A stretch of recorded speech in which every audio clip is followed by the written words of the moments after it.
Assalamualaikum warahmatullahi wabarakatuh. Salam guru penggerak. Perkenalkan, nama saya Riyadul Jannah. Saya CGP Angkatan ke-9 dari Kabupaten Ketapang. Di sini saya akan memaparkan modul 1.1, koneksi antar materi, kesimpulan dan refleksi pemikiran Ki Hajar Dewantara. Berikut adalah pengajar praktik saya, yaitu Ibu Agus Iriani SPD AUD dan Ibu fasilitator saya, Ibu Siti Huzaimah SPD MPD. Kesimpulan dan refleksi terhadap pemikiran-pemikiran Ki Hajar Dewantara. Yang pertama adalah apa yang Anda percaya tentang murid dan pembelajaran di kelas sebelum Anda mempelajari modul 1.1. Yang kedua, apa yang berubah dari pemikiran atau perilaku Anda setelah mempelajari modul ini. Yang ketiga adalah apa yang dapat segera Anda terapkan lebih baik agar kelas Anda mencerminkan pemikiran Ki Hajar Dewantara.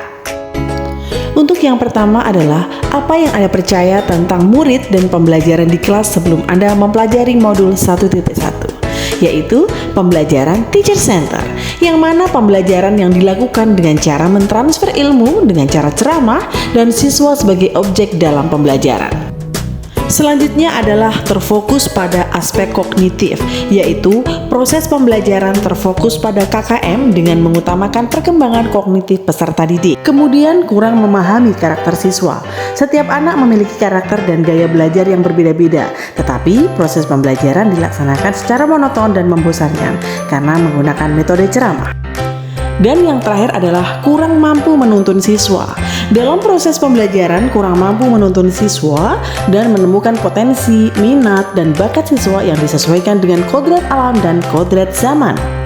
Nah, yang kedua adalah apa yang berubah dari pemikiran atau perilaku Anda setelah mempelajari modul ini, yaitu yang pertama, menciptakan pembelajaran menyeluruh.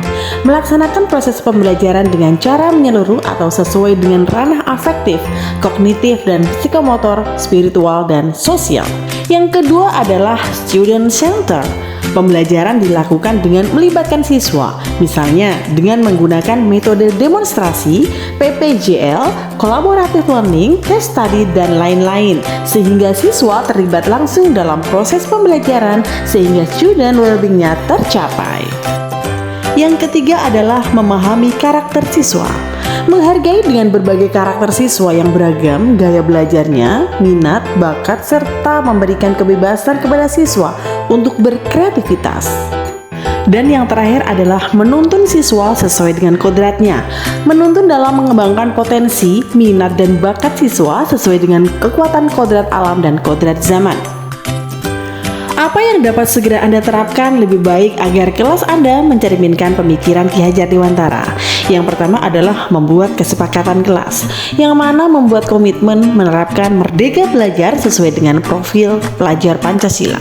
Yang kedua, dengan menerapkan pembelajaran student center, yaitu menerapkan pembelajaran yang berpusat pada anak dengan melibatkan mereka turut serta aktif dalam proses pembelajaran, sehingga terjalin kolaborasi dan tercapainya student well-being.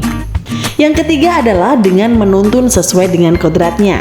Menuntun dalam pengembangan potensi, minat, dan bakat siswa sesuai dengan kekuatan kodrat alam dan kodrat zaman. Dan yang terakhir adalah pembelajaran disesuaikan dengan profil pelajar Pancasila.